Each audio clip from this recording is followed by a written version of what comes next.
केकी कंठावनीलम सुरवर villous द्विप्रपादाब्ज चिन्हम शोभाधयम पीत वस्त्रम सरसिजनैनम सर्वदासु प्रसन्नम पानो नराच चापम कपि निकरयूतम बंधुना सेव्यमानम नौमी अयम जानकी सम रघुवर मनीषम पुष्पकयारूढ़ रामम।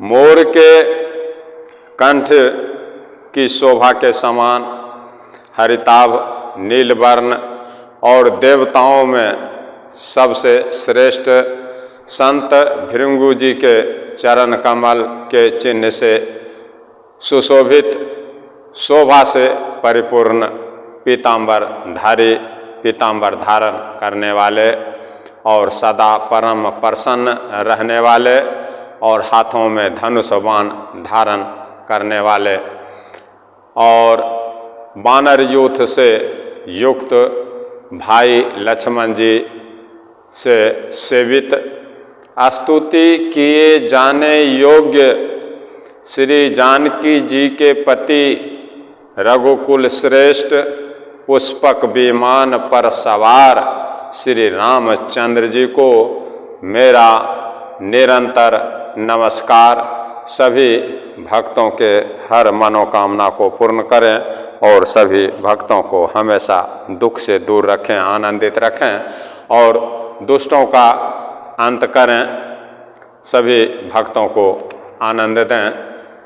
इसके साथ मैं आप सभी भक्तों को वहाँ ले चलता हूँ जहाँ अयोध्या में आए हुए जनकपुर के दूत के साथ महाराज दशरथ जी का वार्तालाप हो रहा है और गुरु वशिष्ठ जी कह रहे हैं सबको कि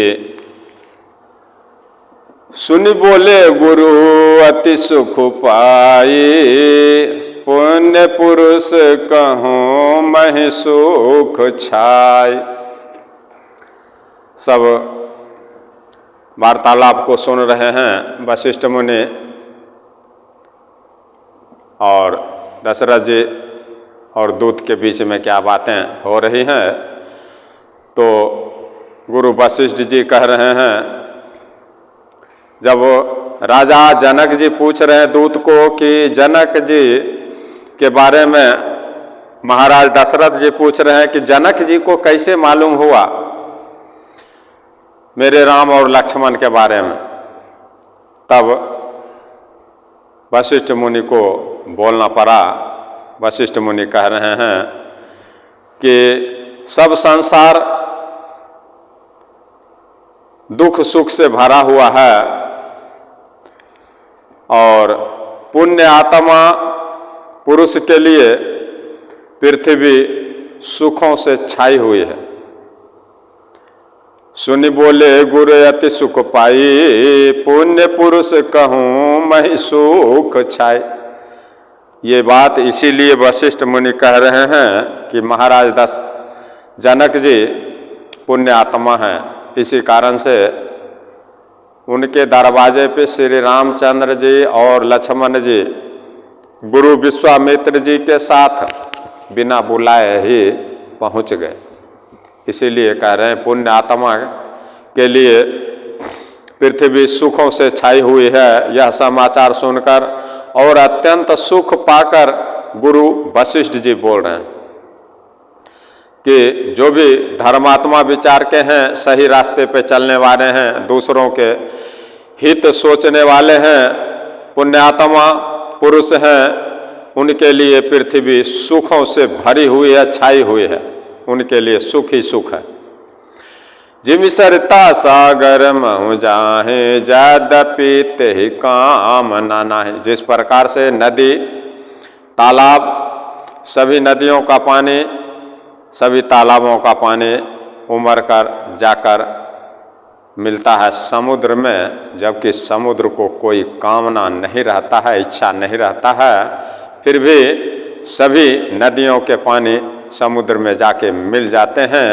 उसी प्रकार से धर्मात्मा विचार के लोगों को कोई इच्छा नहीं रहता है कि मुझे ये सुख मिल जाता, लेकिन परमात्मा इस बात को जान रहे हैं, भगवान इस बात को जान रहे हैं, इसीलिए भगवान ऐसे दूसरे के हित सोचने वाले और भगवान में अपने समय को देने वाले संतों को सुख भरपूर देते हैं। उनको कोई इच्छा नहीं रहता, फिर भी भगवान जरूर देते हैं। जिस प्रकार से नदी जाके समुद्र में मिलती है, समुद्र का कोई इच्छा नहीं रहता, फिर भी नदी जाके समुद्र में मिलती है, उसी प्रकार से भगवान संतों को सुख देते हैं। तिमि सुख संपत्ति भी नहीं बोलाए, धर्मशील पहे जाहि शुभ आए। वैसे ही सुख और संपत्ति, जिस प्रकार से नदी समुद्र में जाके मिल जाती है, समुद्र को अपना पानी देती है, उसी प्रकार से वैसे ही सुख और संपत्ति बिना बुलाए स्वाभाविक ही धर्मात्मा पुरुष के पास जाती है।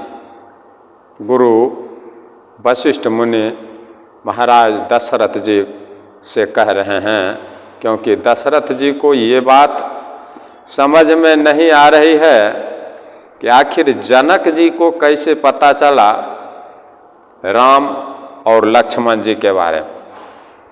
क्योंकि दशरथ जी को तो मालूम है, उनको तो वरदान मिला हुआ था पहले ही युग में, जब मनु और शतरूपा के रूप में थे दोनों प्राणी, कि जाओ तुम अयोध्या के राजा बनोगे और तुम्हारे घर में मैं पैदा लूँगा।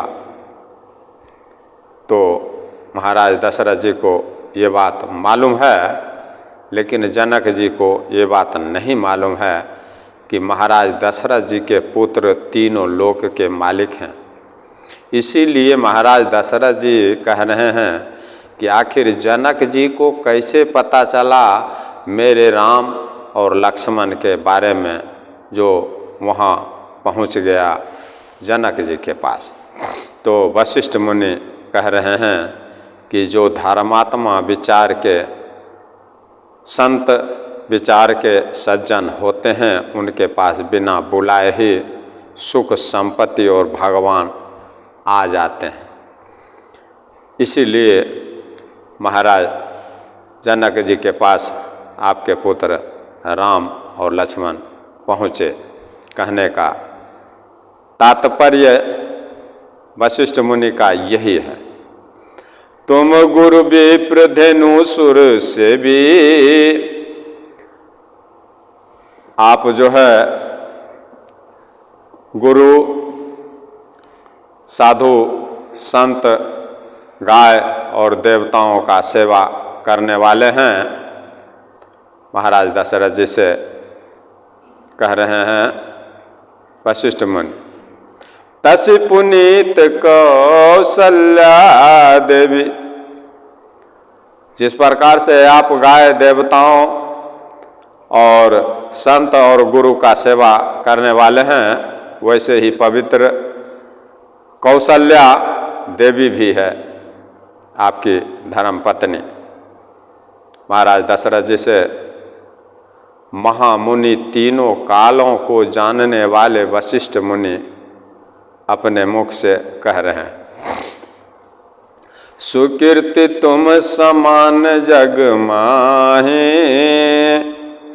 भयउ न है को होने उनाहि। वशिष्ठ मुनि महाराज दशरथ जी से कह रहे हैं, हे महाराज दशरथ, आपके समान पुण्य आत्मा जगत में ना कोई हुआ, ना है और ना कोई होने वाला ही है। तीनों काल को जानने वाले हैं। मैं पहले ही आप लोगों को कह चुका हूँ कि वशिष्ठ मुनि तीनों कालों को जानने वाले हैं, भूतकाल, भविष्यकाल और वर्तमान काल। इसीलिए पहले ही बता रहे हैं महाराज दशरथ जी से कि हे महाराज दशरथ जी, हे महाराजा, आपसे अधिक पुण्य और किसका होगा जिसके राम के जैसा पुत्र है। सुकीर्ति तुम समान जग माहे, भयउ न है को होने हो नाहे। आपके समान पुण्य आत्मा इस संसार में कोई हुआ नहीं है। आपके जैसा पुण्य आत्मा इस संसार में कोई नहीं हुआ है और नहीं है और ना होने वाला ही। तुम ते अधिक पुण्य बर का के,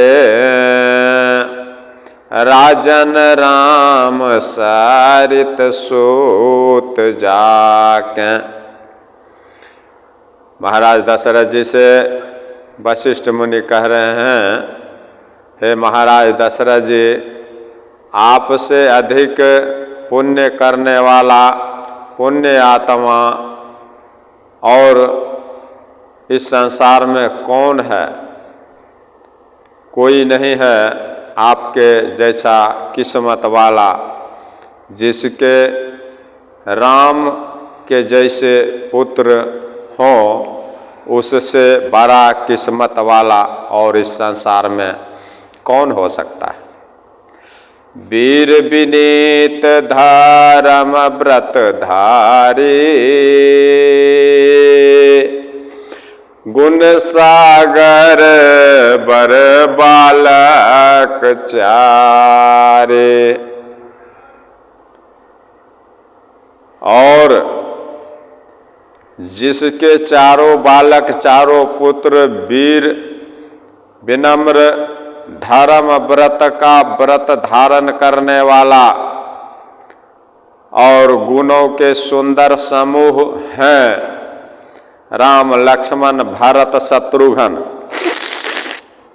चार पुत्र हैं और चारों वीर हैं, विनम्र हैं, धर्म का व्रत धारण करने वाले हैं। आपके चारों पुत्र और गुणों के समुद्र, गुणों के सुंदर समुद्र हैं। आपके जैसा पुण्यात्मा कौन है? तुम कहो सर्व काल कल्याणा, सजहु बरात बाजाए निशाना। महाराज दशरथ जी से वशिष्ठ मुनि कह रहे हैं कि आप के लिए सभी समय में कल्याण ही कल्याण है, सभी समय में शुभ ही शुभ है। इसलिए डंका बजवाकर बारात सजाइए। डंका बजवाकर आप बारात को निकालने की तैयारी कीजिए। जनकपुर से जो महाराज जनक जी ने दूत के द्वारा समाचार भेजे हैं, उसके अनुसार आप अयोध्या से बारात सजाइए और डंका बजाकर जनकपुर की तरफ प्रस्थान करने की तैयारी कीजिए। तुम कहो सर्व काल कल्याणा, सजहु बरात बजाए निशाना। हे महाराज दशरथ जी, आपके लिए सभी काल, भूतकाल, भविष्यकाल, वर्तमान काल, सभी काल में कल्याण ही है। इसलिए आप डंका बजाकर बारात को सजाइए।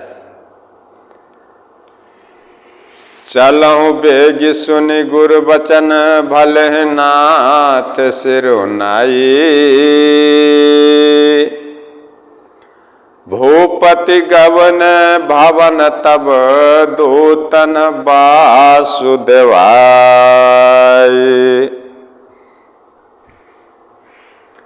और वशिष्ठ मुनि महाराज दशरथ जी से कह रहे हैं कि जल्दी चलिए, गुरु जी के ऐसे बात को सुनकर, वशिष्ठ मुनि के ऐसे बात को सुनकर महाराज दशरथ जी, हे नाथ बहुत अच्छा, ऐसे महाराज दशरथ जी गुरु वशिष्ठ जी से कह रहे हैं, हे नाथ बहुत अच्छा कहकर और सिर नवाकर तथा दूतों को डेरा दिलवाकर, जो जनकपुर से आए हुए हैं दूत, जो महाराज दशरथ जी को श्री राम लक्ष्मण जी के बारे में समाचार देने के लिए आए हुए हैं, उन दूतों को डेरा दिलवाकर महाराज दशरथ जी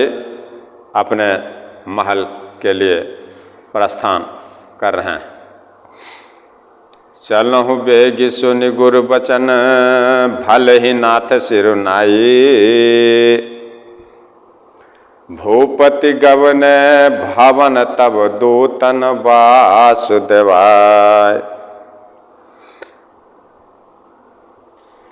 और जल्दी चलो गुरुजी के ऐसे बात को सुनकर, हे नाथ बहुत अच्छा कहकर महाराज दशरथ जी सिर नवाकर दूतों को डेरा दिलवाकर महाराज दशरथ जी अपने महल को जा रहे हैं। अब राजा बारात की तैयारी करने के लिए सोच रहे हैं। राजा सबुर निवास बोलाई, जनक पत्रिका बाची सुनाई। अब जब महाराज दशरथ जी महल में गए हैं तो महाराज दशरथ जी सारे रानियों को बुलाकर जनक जी की पत्रिका, जनक जी की चिट्ठी पढ़कर सभी रानियों को सुना रहे हैं। समाचार सुनकर सभी रानियां, माता कौशल्या, माता कैकेयी, माता सुमित्रा, सभी रानियां खुशी से भर आई हैं।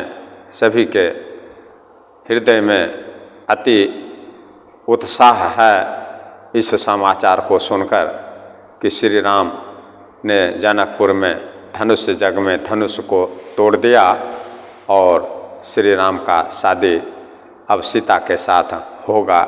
इस बात को सुनकर माता कौशल्या, माता कैकेयी, माता सुमित्रा, सभी रानियां अति प्रसन्न हैं।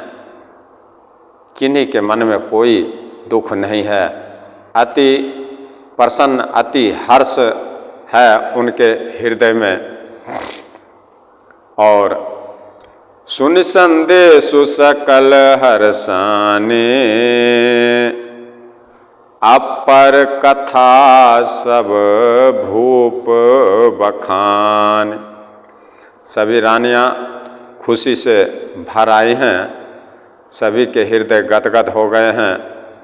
फिर राजा दशरथ जी ने दूसरी सब बातों का जो दूतों ने मुख से महाराज दशरथ जी को सुनाया, जो महाराज दशरथ जी दूत के मुख से श्री राम लक्ष्मण जनक जी और विश्वामित्र जी के बारे में सुने, श्री राम जी के बारे में सुने, दूत के मुख से वो वर्णन करके महाराज दशरथ जी अपने सभी रानियों को सुना रहे हैं। माता कौशल्या, माता कैकेयी, माता सुमित्रा, सभी रानियों को सुना रहे हैं।